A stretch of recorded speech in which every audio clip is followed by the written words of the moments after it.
Olá, hoje eu, Larissa e o Fábio vamos apresentar o nosso trabalho sobre bioindicadores de qualidade ambiental.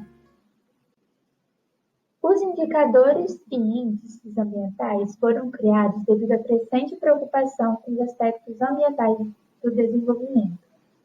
E para que eles sejam obtidos, precisa-se de um elevado número de informações.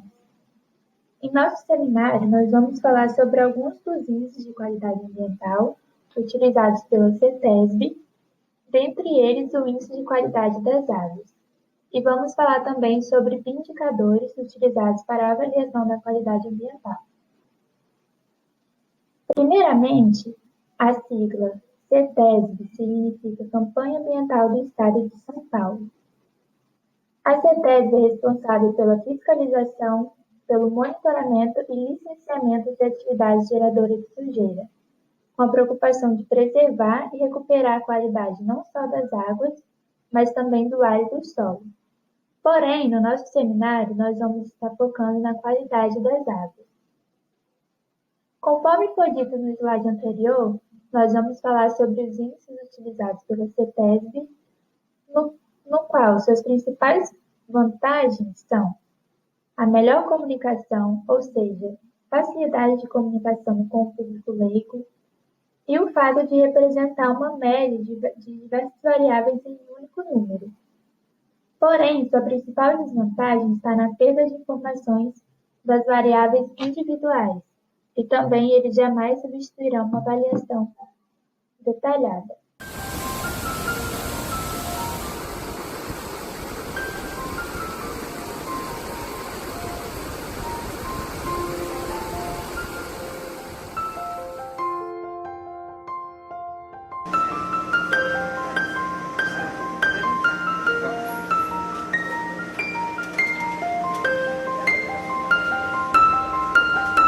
A CETESB, desde a década de 70, ela possui duas redes de monitoramento. Uma que avalia a qualidade da água superficial, rios, reservatórios, que conta com aproximadamente, em 2020, 500 pontos de amostragem, e uma segunda rede, a de água subterrânea, que analisa a qualidade da água dos poços profundos, que são utilizados para captações de abastecimento humano. Essa rede ela tem aproximadamente, em 2020, 300 pontos. Em todas essas estações de amostragem são analisados parâmetros físicos, químicos e biológicos, com frequências diferenciadas. A água superficial, a gente atualmente faz 4 amostragens por ano, enquanto que a água subterrânea são realizadas apenas 2 amostragens por ano. Hoje, qual é a grande preocupação da CETESB?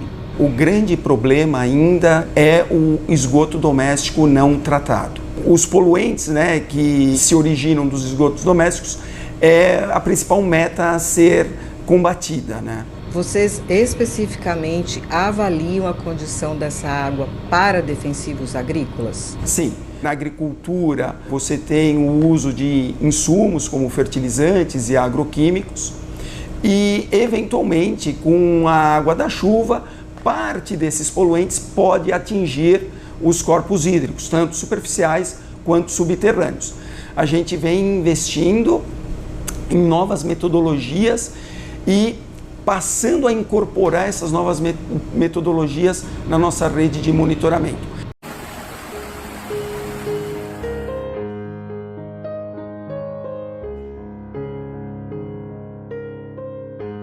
Começando a falar sobre o Índice de Qualidade das Águas, a sua criação foi baseada em uma pesquisa junto a especialistas em qualidade de água. Eles indicaram as variáveis a serem avaliadas, onde somente 9 delas foram selecionadas. As variáveis que fazem parte do cálculo do IQA refletem principalmente a contaminação dos corpos hídricos, ocasionada pelo lançamento de esgotos domésticos. Então, este índice ele foi desenvolvido para avaliar a qualidade das águas, tendo como o seu principal determinante a sua utilização para abastecimento público. Conforme o cálculo utilizado para obter esse índice, nós temos a seguinte tabela. Bom, essa tabela é o produto ponderado das qualidades de água correspondente às variáveis que integram o índice, onde, como podemos ver, as suas categorias variam de ótima a péssima. Outros índices que também são utilizados para a avaliação das águas são qualidade de águas brutas para fins de abastecimento público, o IAP, índice de qualidade das águas para proteção da vida aquática, IVA, e índice de balneabilidade, o IB. Nós vamos falar brevemente sobre cada um deles nos próximos slides.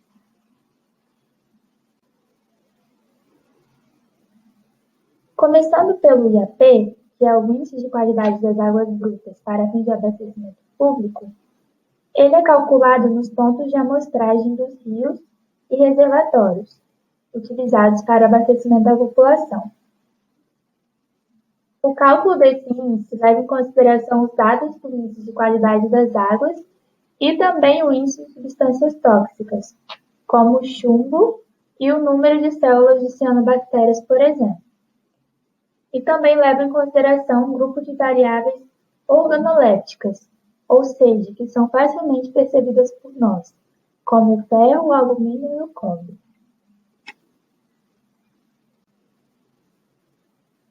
O IVA, que é o Índice para a Proteção da Vida Aquática, tem como objetivo avaliar a qualidade das águas para fins de proteção da fauna e da flora. Ele foi considerado o indicador mais adequado da qualidade da água, visando a proteção da vida aquática, pois ele incorpora variáveis mais representativas, especialmente a toxicidade e a eutrofização.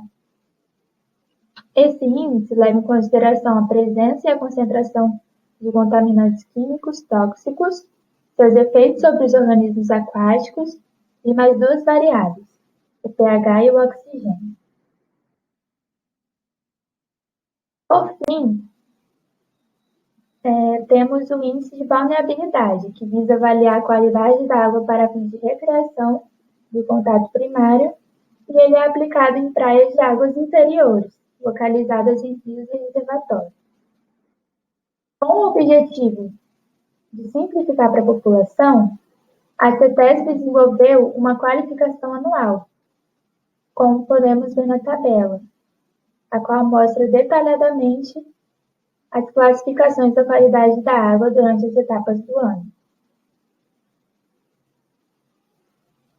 Bom, é importante ressaltar e falar também sobre a contaminação ambiental e o seu papel.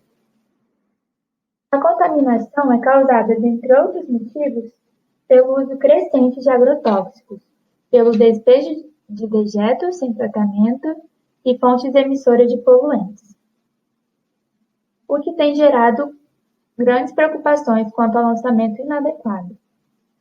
Ela pode ser nociva aos organismos vivos, e muitas vezes realmente são, e seus resíduos podem se tornar um risco para todo o ecossistema. Com o aumento contínuo da degradação ambiental, aumentou também a busca por métodos de avaliação dessa degradação. E por isso, os indicadores que estão nos mais variados níveis de organização biológica fornecem informações complementares e necessárias para a análise do risco ecológico do ecossistema.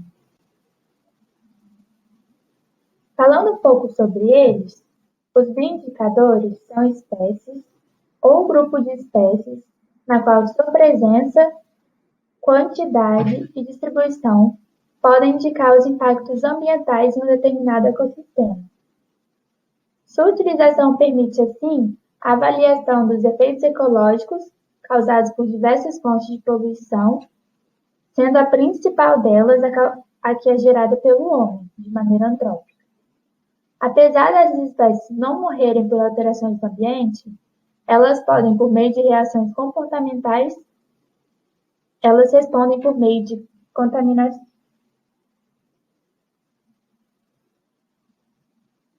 Essas espécies, elas respondem por meio de reações comportamentais ou metabólicas mensuráveis, que indicam e refletem alguma mudança no ambiente onde elas vivem.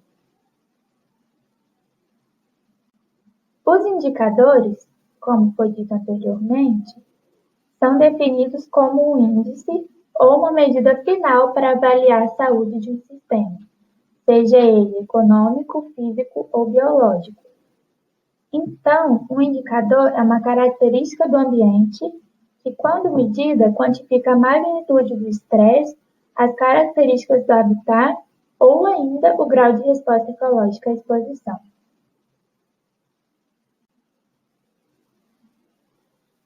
Alguns bioindicadores eles são avaliados no ambiente terrestre e outros no ambiente aquático, sendo os insetos, anfíbios e musgos utilizados em ambos os ambientes. A maioria dos trabalhos com bioindicadores em ambientes terrestres, eles são realizados com espécies vegetais, por serem sensíveis às perturbações, as quais provocam algum tipo de reação no organismo. Um exemplo, como podemos ver aqui, dessa espécie é a planta tiririca. Essa planta gosta de solos ácidos, adensados e compactos. Ela vai crescendo até que o solo fique mais solto e fofo. Portanto, depois que ele melhora, a planta vai gradativamente morrendo. Dificilmente haverá um solo de floresta rico em tiririca, enquanto que um canteiro sujeito a pisoteio estará cheio delas.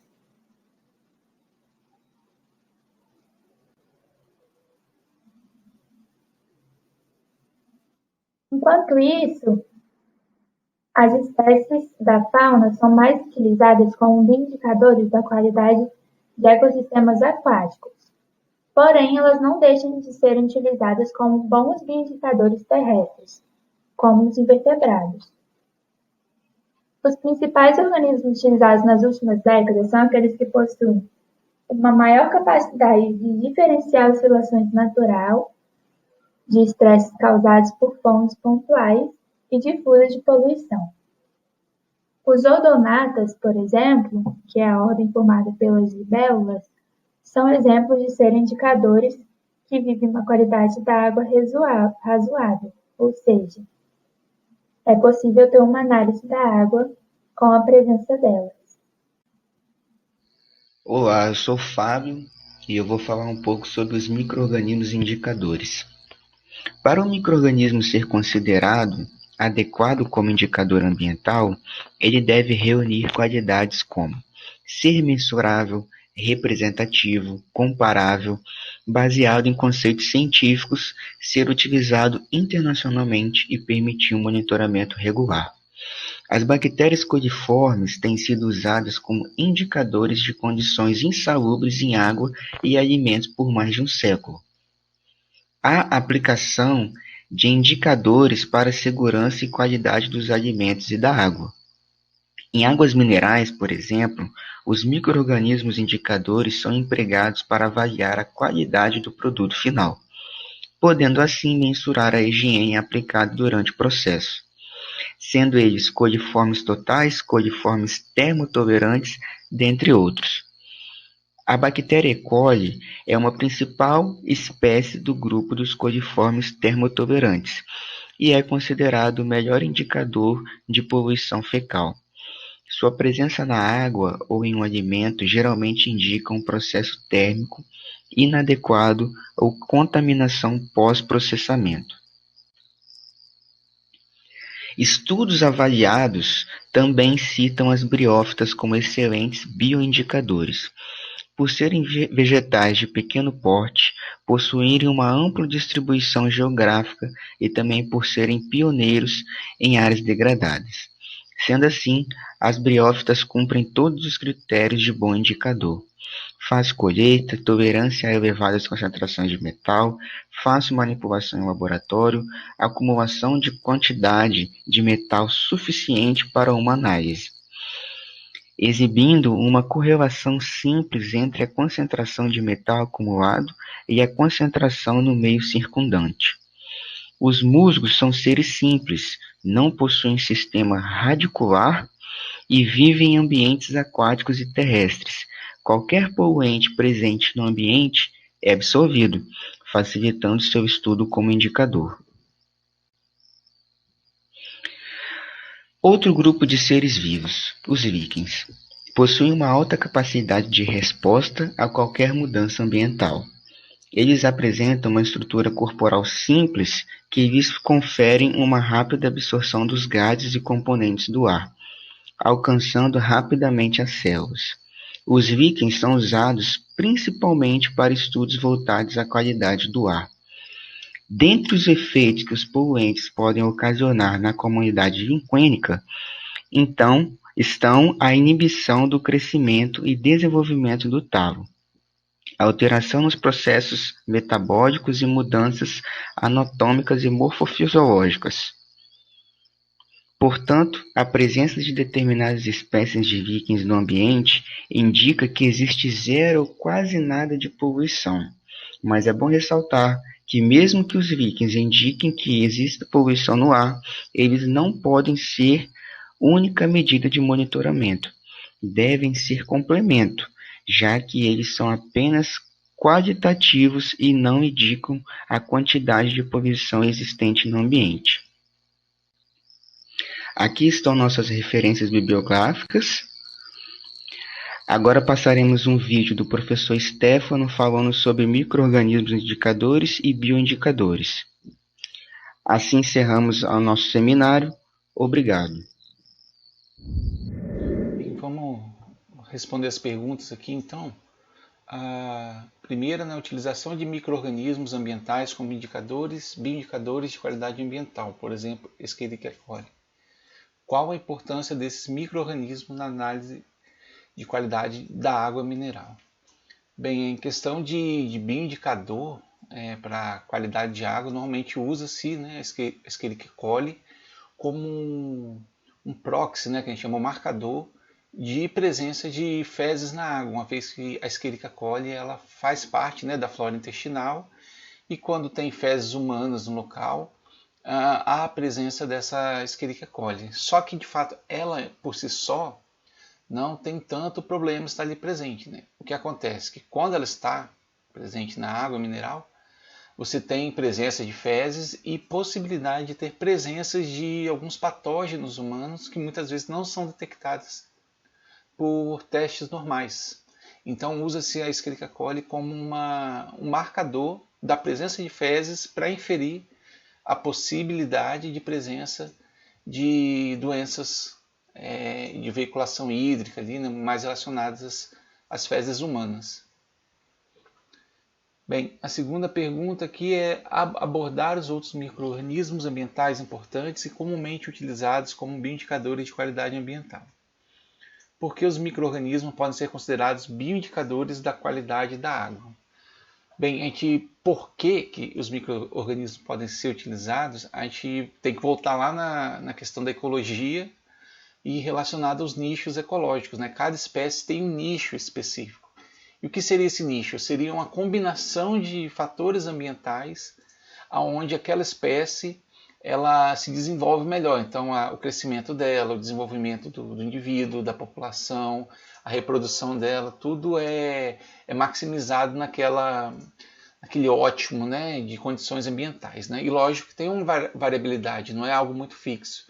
Então tem espécies que têm esse nicho, essa possibilidade de crescer e se desenvolver melhor em variadas condições ambientais, enquanto outras são mais restritas.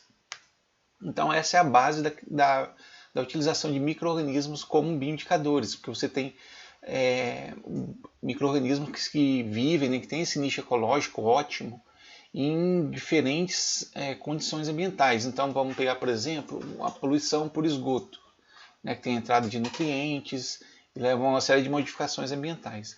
Você tem uma série de micro-organismos, e aí posso citar por experiência as microalgas, que você vai ter muitas espécies que são típicas, têm uma adaptação melhor em ambientes com baixa concentração de nutrientes, que muitas vezes também é difícil para a espécie sobreviver, porque ela não tem o nutriente necessário, mas essas daí são indicadoras desses ambientes, porque elas conseguem sobreviver bem nesses ambientes. E também tem aquelas indicadoras de altas concentrações de nutrientes, são mais tolerantes àquelas condições adversas relacionadas ao aumento de nutrientes.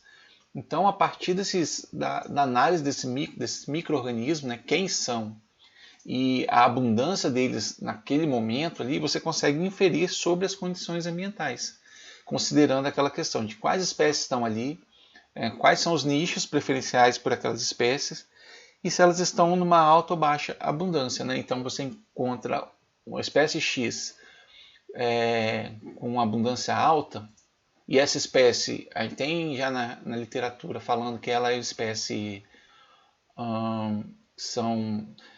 que prefere nesses ambientes mais eutróficos. Se você está achando ela em alta abundância, ou seja, ela está se desenvolvendo bem ali, você então pode inferir que aquele ambiente é um ambiente com impacto por nutrientes, já que é a preferência dessa. Agora você encontra uma série de espécies, né, pode ser de algas, de outros organismos, fungos também são utilizados, em ambientes que tem pouco nutriente, elas preferem esses ambientes, são espécies mais sensíveis. Você pode inferir que aquele ambiente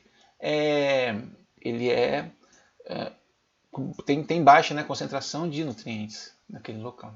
E da mesma forma, pensando em poluição atmosférica, né, dei exemplo de poluição aquática, você pode utilizar micro-organismos para inferir a qualidade atmosférica, como por exemplo os líquens, né, são bastante utilizados como bioindicadores da qualidade do ar. Então, muitas vezes eles indicam se você tem bastante material particulado suspenso, metais na atmosfera, né, proveniente, por exemplo, de tráfego de veículos. E esse líquen ele vai interagir, né, com o que está ali no ar e vai responder. Às vezes são espécies mais tolerantes àquelas condições, né, de poluição, então vão estar presentes ali. Outras vezes são mais sensíveis. Então, quando você tem alguma poluição na atmosfera, aquela espécie sensível vai desaparecer do local. E também não é só questão de presença e ausência dos organismos, né? Algumas modificações do ponto de vista fisiológico e até mesmo reprodutivo podem estar relacionados com a presença ou não de um impacto ali. Né? Por exemplo, mesmo os musgos, né? Se a gente pegar também como micro, mas no caso que eu falei, os líquens, eles podem acumular metais no tecido. Né? Então as hifas que protegem as algas no líquen podem estar acumulando os metais ali que são depositados nelas. Você pode ver a questão da fotossíntese, né? Porque quando você tem um ambiente mais hostil para as algas, a tendência é que a fotossíntese delas, tanto do líquen quanto das próprias algas no ambiente aquático, tende a diminuir essa eficiência da fotossíntese. Né? Então, você pode trabalhar com alguns parâmetros também fisiológicos, não meramente a presença, a ausência e a abundância da espécie. Então, você pode usar eles em nível de comunidade, né? Várias espécies ali, de população, se aquela população diminui ou aumenta em determinadas condições, e em níveis internos do organismo, né? Que a gente chama de biomarcador, que são níveis anatômicos, fisiológicos, bioquímicos, né, de dano a DNA ou algo similar. Então é por isso que os micro-organismos são ótimos bioindicadores, porque eles têm toda essa resposta, toda essa diferença, né, essa riqueza aí de respostas ao ambiente, e eles são de rápido crescimento, né? O ciclo de vida deles é muito rápido. Então isso facilita, se você tem uma mudança ali no ambiente, aquela comunidade como um todo, aquela população responde muito rapidamente, porque ciclo de vida rápido, então até novas gerações de organismos ali surgirem num tempo muito breve. Imagina uma planta que vive aí 100, 200 anos, até ela responder em termos populacionais de comunidade, demora muito mais. Às vezes vai ter uma resposta em termos fisiológicos, mas que às vezes também pode demorar um pouquinho mais. Então você tem respostas em nível de comunidade em tempos muito curtos aí de resposta, o que é mais um ponto a favor para os micro-organismos. Né? E vale aqui considerar um ponto negativo, né, de se utilizar, porque também é bom ver os dois lados, que seria a dificuldade de identificação e algumas vezes até de coleta, de determinação das condições daqueles micro-organismos, por serem micro-organismos, né, são pequenos, então às vezes você precisa de um microscópio, um material especial para poder visualizar, e por conta que às vezes é muito complicado você fazer uma identificação de algumas espécies por uma série de motivos de variação entre as populações, própria plasticidade que esses micro-organismos eles apresentam. Bom, então é isso que eu tenho para falar para vocês.